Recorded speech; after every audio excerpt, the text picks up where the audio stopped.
Hey, it's Miss Kelly Michelle. Welcome back to my channel. Today we have a special guest. Her name is Michelle, and she is going to talk to us about how she has used private money to get into the midterm rental space. So say hello, Michelle, and introduce yourself to everyone. Just tell everyone a little bit about yourself. Hi, everyone. So I'm a real estate investor in Texas, and we focus in the midterm rental space. Somewhat of a niche, but that's what we do. So we've been doing that for 2 years and been following Miss Kelly to help us along as well. Okay, great. So what part of Texas are your properties located in? So we're located in San Antonio, Texas. Okay, San Antonio. So what is your background in real estate? Like, did you start off doing something different and got into midterm rentals, or did you just jump straight into midterm rentals? So good question. I actually was a former contractor in Miami, Florida. So I wanted to start into real estate, didn't know how to get in. So I went ahead and opened up a construction company and was able to partner with fix and flippers and investors at that time. This was about 6 years ago. And so learned a little bit about the construction side, flipped over 500 homes, and then realized, okay, I think I got this down. Let me go ahead and start to become an investor and get into the real estate. So started in the summer of 2021 to acquire our first property. However, 2022 is when we really hit the ground running. So we made it as a business, and yep, the rest is history. We currently have right now 15 in our portfolio in the matter of 1 year. Good for you. Now, do you own all of those properties, or rental arbitrage, or a mixture? It is a mixture. So we do own majority of our portfolio, but then we also needed to start to continue to scale. So we have arbitraged 3 of those 15. Okay. Well, 3 out of 15 is, a minimum amount, Of course. Cool. That's pretty cool that you are able to own most of your properties. Correct. Yeah. So explain to us, how did private money work with all of this? Yes. So I'm sure as you get into the space, a lot of people, and as well, they say OPM, other people's money. Mm-hmm. And a lot of times we don't know what that means. At least when I started, I did not know what that meant. I'm like, okay, I'm going to go and borrow money from someone. Who the heck's going to give me their hard-earned income? But that was a mindset shift that I had to get over and realize that I was shorting people opportunities because I believe in myself. I believe in how we were able to get and scale our business. So I knew I wasn't going to cheat anyone out. So I started really, Miss Kelly, with just friends and family. So wanted to get over that fear. And there is there's so much money that is under the mattress so that we're not aware of. And if you know how to really start to build out that pipeline, and if your friends and your family are believing in what you're doing, then that's where you can start to ask for money. I think a lot of other individuals and private money lenders, they want to get into real estate. And there's so many different ways as you teach as well. You don't have to own the actual home. Mm-hmm. You don't actually have to even touch any of it. You can be a real estate investor by simply lending. And a lot of individuals do that because they have either gone through the process before, or 2, they don't want to have to go and do the staging and going out and finding the property to arbitrage or to purchase, do construction. But they'll simply want to say, hey, I'm in real estate by lending. And it's just as if you're going to a bank. So. Okay. Yeah. So when you approach private people, your friends and family, right? What paperwork is involved, and how do you structure that type of a loan? Is it something that would be similar to the bank, which I know it's not, but our viewers need to know or understand this. But can you break down like how it is actually structured? Absolutely. So it's actually a very simple process once you have the paperwork. So I do highly encourage that you go to your local attorney or CPA, or if you're in a mastermind that does anything with real estate in the sense of purchasing, to really reach out to them. You can Google things, but I want to make sure that I'm letting you guys know, we want to make sure you have that one legal document. So you may have to invest into it, and then you can utilize that document all the time. So there's two main instruments that you would want, or documents. One is a promissory note. So simply, you do have that. We just never look at it when we purchase a car, when we purchase a home, or anything of a big purchase, even a credit card. All the stack of papers that they give us that we never look at, that's really a promise to repay and that we do have a debt. So simply, you would make sure there are certain things you want on there, the terms, what the how much they're lending you. And in our situation, we have the actual property. So they actually put a lien on our properties, just like the mortgage. So a lot of individuals don't understand that a mortgage and the actual real estate, they're two different things. So you have a mortgage and a deed. So you actually will put a temporary lien on the property. So like I tell my, my investors and my lenders, hey, if I decide to run away and go to Costa Rica or Cabo, you have a collateralized property that you could actually put, I can't sell until I pay you back. So that gives them a sense of security, like, oh, I've never thought about that. Same thing with a mortgage. You don't pay back, they'll foreclose on you. So it's the same process. It's fairly easy. I actually, since we are a small family owned company, and it's exciting. We've made it exciting. I will go down and file it with the courts. Okay. And I'm in 15 to 20 minutes. I think the longest time for us to really go through the transaction is just them understanding what they're lending and why they're lending to me. Mm-hmm. And then the paperwork is the simple part. So whenever you're approaching someone to talk about getting a loan from them, what are some typical questions that they may ask? So they will, one of the things is I like to educate our lenders, and I can start from the beginning to, and so my first question is, how familiar are you with real estate, with private money lending and real estate?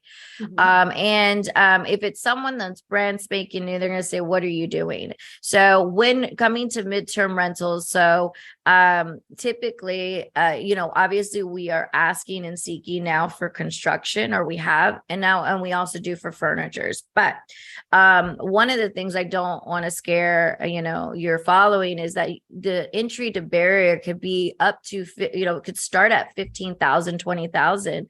And we all know that we use that for furniture. Right. To furnish the properties. So depending on what market you're in, our market, we usually have about 20,000 for that. So we call those micro loans because they're small loans. And when you start to approach, your lenders, they're like, what? I could start with $20,000. I didn't know that. I thought I had to start with 100,000.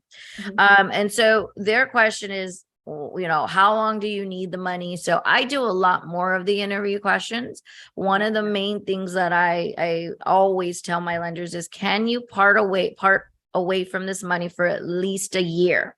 Mm-hmm. I don't intend to hold the money for a year, and we'll talk about how we do payment structure. However, if something happens as our market is shifting and continues to shift, we want to know that that's not their rent money. That's not their vacation money. That is money that they have in a 401k. That's money that they have in a savings that's not making them interest, that they could be able to part with.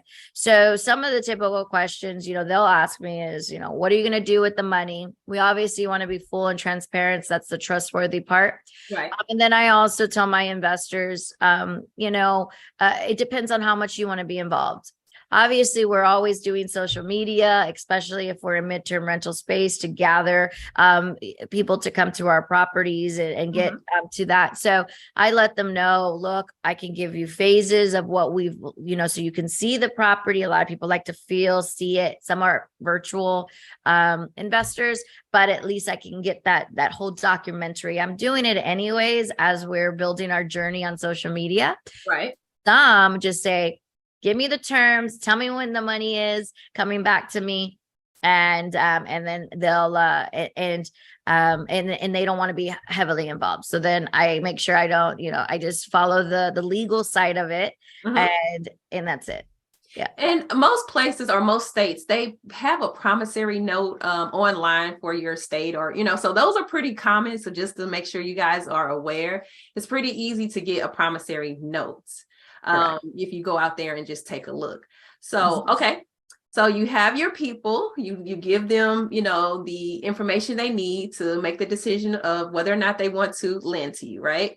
So then once they lend to you, how do you go about paying them back? What is your strategy for paying them back? And do you pay them back within a year, like you just said, or is that just the goal, or how do you determine that?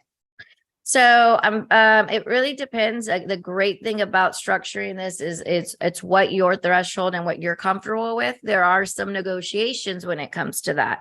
So I will tell you, there are many times that I get on the phone with private money lenders, and now we're going outside our network with total strangers. And when we first, and like anyone, we work very hard for our money. When we get on the phone, they're like, oh, I only have 30,000. By the time they are educated on how my process works and how everything, and it's the process I just told you, look, we're going to we're going to put your money into a actual property. We're going to buy furniture with it. For example, it is for our midterm rental space. We provide, a lot of people don't know what midterm rental space is. We're going to provide for travel or nurses that, and corporate professionals. And you're backed by real estate, you're backed by a collateral instrument. So when they start to hear that and understand that I'm educated about it and what I'm doing, I always usually get off the phone call and there's usually double the money that they are wanting to lend us. From there's negotiation. I typically don't like to pay back right away. So there are lenders out there that will let me do a balloon payment at the end of it. There are other savvy lenders or other lenders that say, I would like my money back on a monthly basis. So you just carve out from your gross, from your profits, a healthy, where you can be able to pay them. So just consider it is taking from your profit, but you don't have to come out of your pocket. Right. So if you are getting other individuals, instead of you coming out with that $20,000, you can go get another midterm rental. And that's how you can scale your business. I typically tell them that I like to hold it for a year, usually because remember, every time you hold someone's money, you are, what's in it for them? They get an interest rate. Right. That's so the longer you hold their money, the more interest that they are going to accumulate. So I try to get them out of it between 7 to 9 months. I've had recently some individuals says, no, I don't. I actually want it for a year. I want to part ways. So that's actually good for us as well. But if they say that, it really depends on the terms. If they want to get monthly payments, quarterly payments, or if they want to get annual payments, we're currently structured as annual payments. They just get a balloon at the end.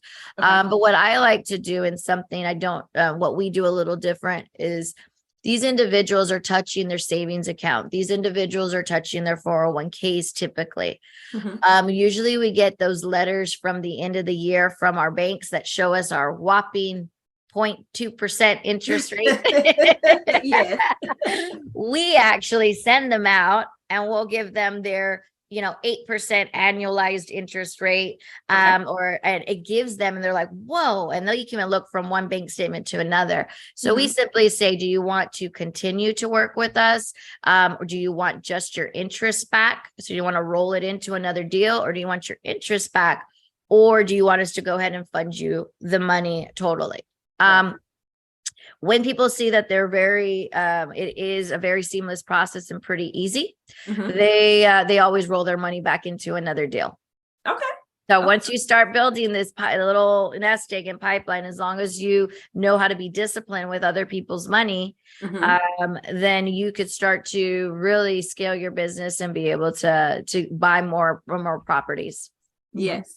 So I recently, like last year, got my first private money loan. And I mean, well, it was from a family friend, right? So I'm like, I've said this before, I'm a person who does not like to borrow money from people, but I had to change my mindset and just say, yes, I got to go ahead and do this, because I know, like you said, other people's money is how you grow, right? And you just have to be responsible with that.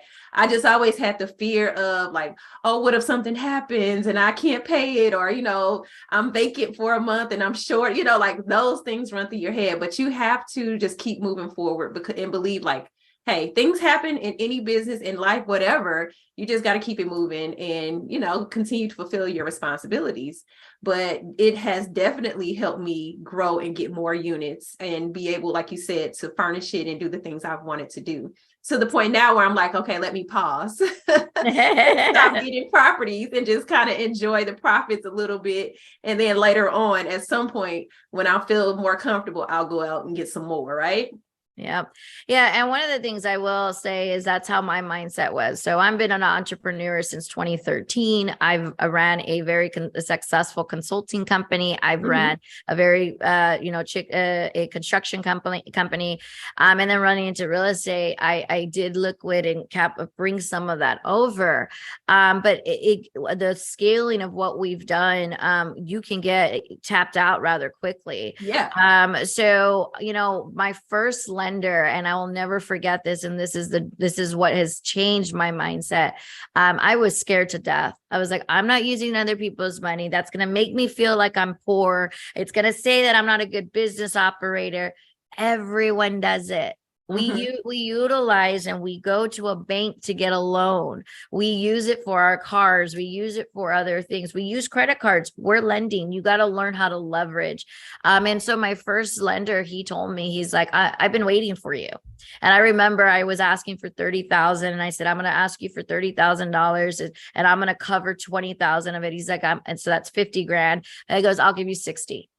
Oh. And I was like, okay. And so he goes, I believe in you. I've seen what you've done. So again, that's the big thing, is the trust factor. Yes. And it is attainable with strangers. You just have to know and be passionate about what you're doing. Because I have now my new rounds of individuals have been strangers, but they want to get into the space.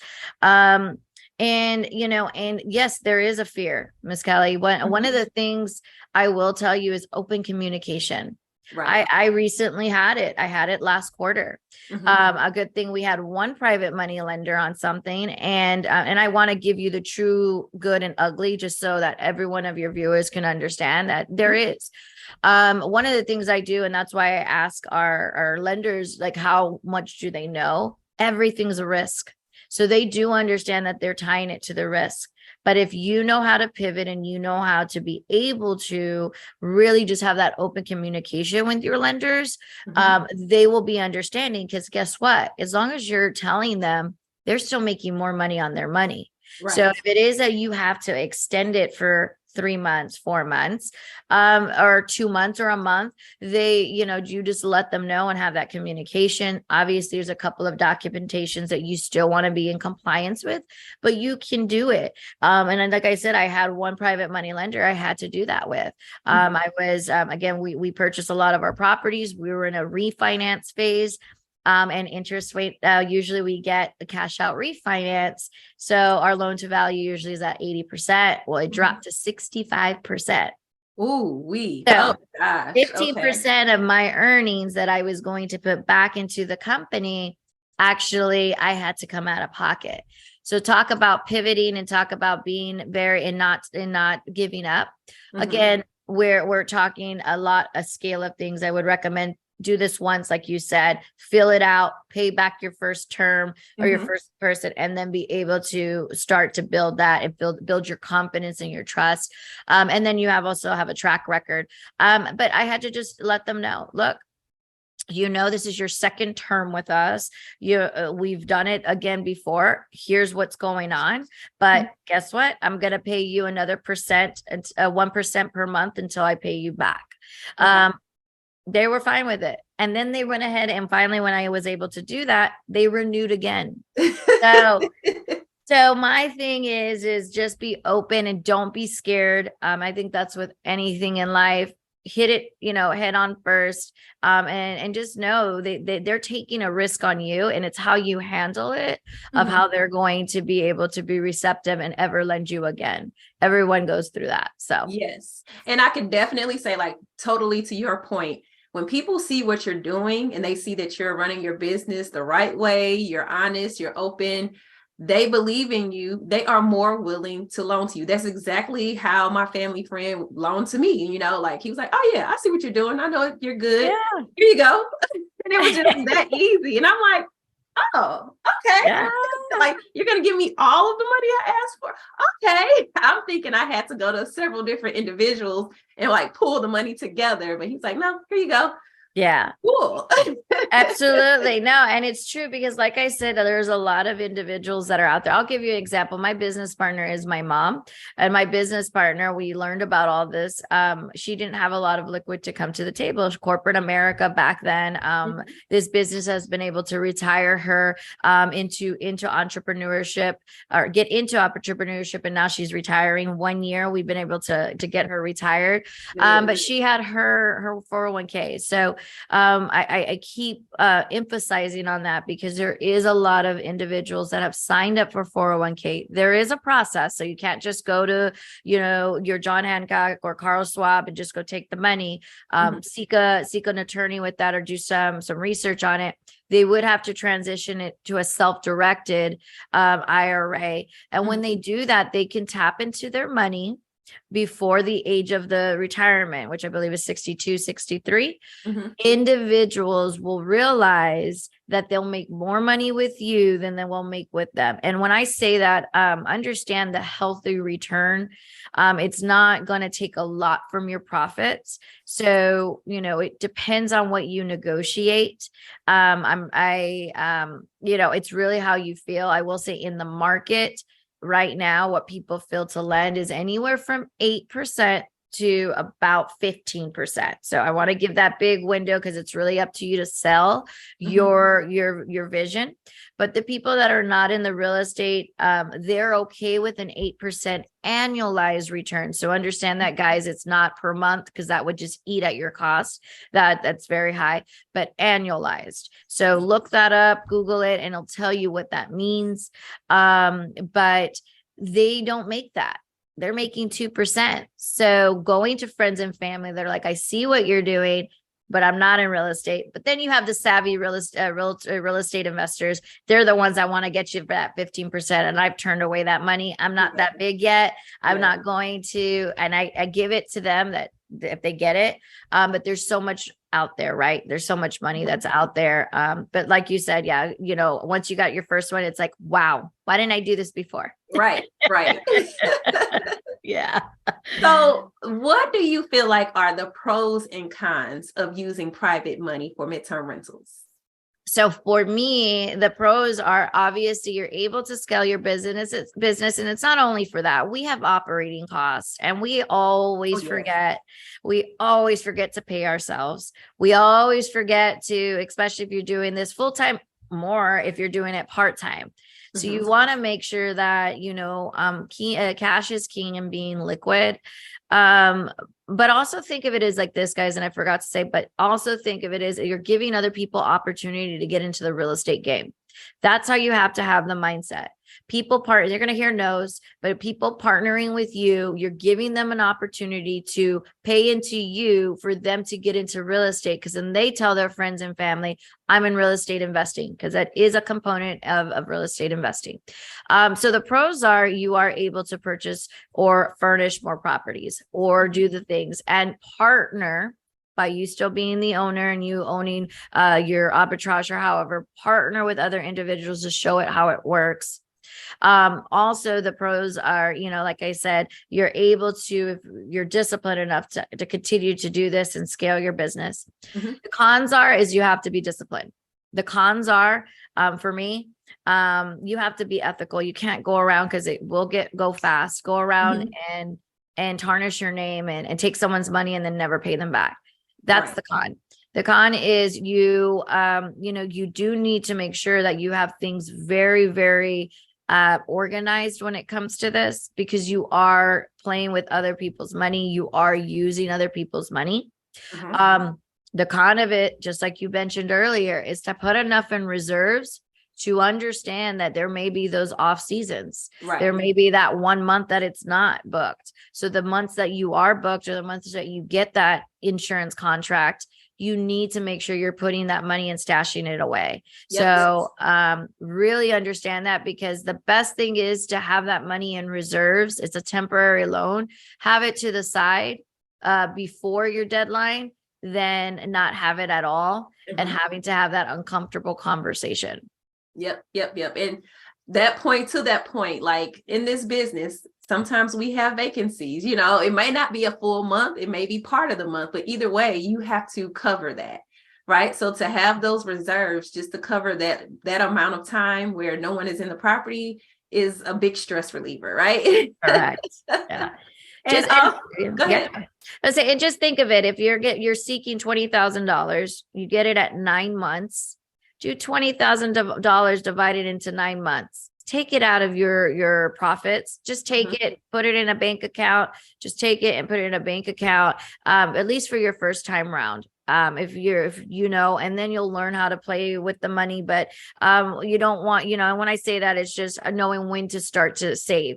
You'd be surprised if we do the calculations, $20,000 divided into 9 months, you're obviously going to have to add interest on that. So do that at 6 months, which when you do that, it's very, very low. It's cheaper than doing it on your credit cards. A lot of us utilize credit cards or our furniture companies that, are save, the no interest for 60 months, but some of us don't have good credit, and maybe are working on our credit. So this is a way for you to be able to again, give someone else an opportunity and do it. But when you really do that compared to what we're getting off our profits and our arbitraging and or midterm rentals, you guys got it. You just got to be disciplined. You got to be disciplined. Okay, cool. So final question. What advice would you give to people who are trying to utilize or want to start utilizing private money for midterm rentals? So it goes back to the simple basics. Start with your cell phone. Start with your current network. Your current network's going to know what you're currently doing.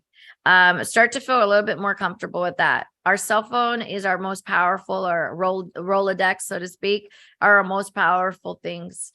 And start just to talk to individuals. I always tell people, individuals that I talk to now, a lot of them are a little bit older, because, they have their retirement money and it's just sitting there. And I'm like, how would you like to be able to partner with us and be able to get into real estate investing with money and make more money off your money that you currently have for retirement? And they were like, well, I'm interested. Some will say no. It's just like anything. We do our cold calls to these to get contracts for these insurance companies. It's the same thing. So start with your phone, start with your friends and family, get a little comfortable with that. And you'd be surprised. I will tell you, I've done outreach into my Facebook community. Into my local.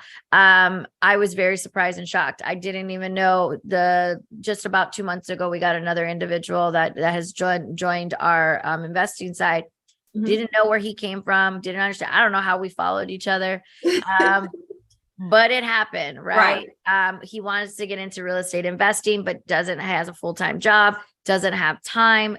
Went into our website, went into seeing what we've done, and said, oh, okay, well, you look like something, you look like you know what you're doing. So I'm going to take that risk with you and do it.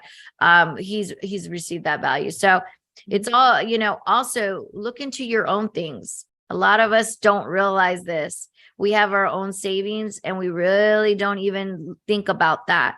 There's probably a lot of you that do have 401k. There's probably a lot of you that do have, different mutual funds and CDs out there, or even money in the savings account. Do remember, money that's sitting in the bank is not making you money. Yeah. So always remember that. So start with that. Start with obviously what you're comfortable with as far as what you're seeking. Know what you're seeking. And yep, that's kind of how we started. Okay. And another thing that just came to my mind is a lot of people don't know that they can utilize life insurance depending on what type of policy they have. So like if you have a whole life policy 100%. And you've had it for a while, it has accumulated a cash value. So you can take a loan against that cash value and use that to invest in something else and pay that back off to your insurance company. And it's a very reasonable interest rate. So you guys may be able to look into that if you have a life insurance policy and see if that's something you can do. Yep. There's whole life policies and there's some aggressive whole life policies out there. Don't know if you know, Miss Kelly, but they are where that you can actually, like you said, within 45 days of actually opening the policy, you can actually start to lend. So, but the traditional whole life policy, 100%, typically it's about 5 to 7 years, like you said, that you've invested. I have one. You just actually made me think of it, and to actually look and see if my maturity date is there, because I'll definitely start using that. And you, like you said, you just start paying that back to that as you get your revenues, but now you're not having to worry about coming so much out of pocket. Yeah. Right. And that's a pretty simple process. It's just picking up a phone, making a call. They might have you fill out or just sign a document and you get the money in your account or a check within a couple of days. It's a very easy process. I've done it before. So of course, there you go. Yes. Okay. Well, tell everyone how they can find you and find out about your business and what you have going on. Go ahead and tell people how they can reach you. Yep. So you can reach me at my story Michelle. That's where all the real estate investing happens. Some of these projects, as far as for private money lenders and NER construction, and that's across all handles: Instagram, Facebook, TikTok. We're not on Twitter, but any of those 3 major ones we are. So my story Michelle, and you can always follow us. And we're starting to do a YouTube channel as well. So okay, cool. Yeah. And I will also put all of that information in the description below. So you guys will be able to go to the description and check that out. Okay. All right. So Michelle, is there anything else you want to share with the audience before we end our video today? So just, I would say get out of your own way and continue to build this business. And I'll tell you what the only limitations that you really have are your own limitations that you set for yourself. As you heard with Miss Kelly, you heard from myself. Once you do it, I know I kicked myself in the butt and said, why didn't I do it sooner? But also just remember, you're giving other people opportunities to believe in you and help you go along your journey of building what you're building. And they're all forever going to be grateful for that, because you partnering with you and trusting in you and so forth. So just keep going out there and grinding and get it, and continue to build this business of what you're wanting to do for whatever that purpose and why is. Okay, great. Yeah. Well, thank you so much, Michelle, for joining us today. And you guys, make sure you like and subscribe to this channel so you can see more information in the future about midterm rentals, how you can get into the business and how you can start your own and manage it and do all of the great things that we have been out here doing, right? Yes. And also make sure you check the description below for some freebies. I always put something down there for you guys, and my online course is down there as well. So I hope you guys enjoy the rest of your day, and I will be back with you next week with another video. Bye. Bye.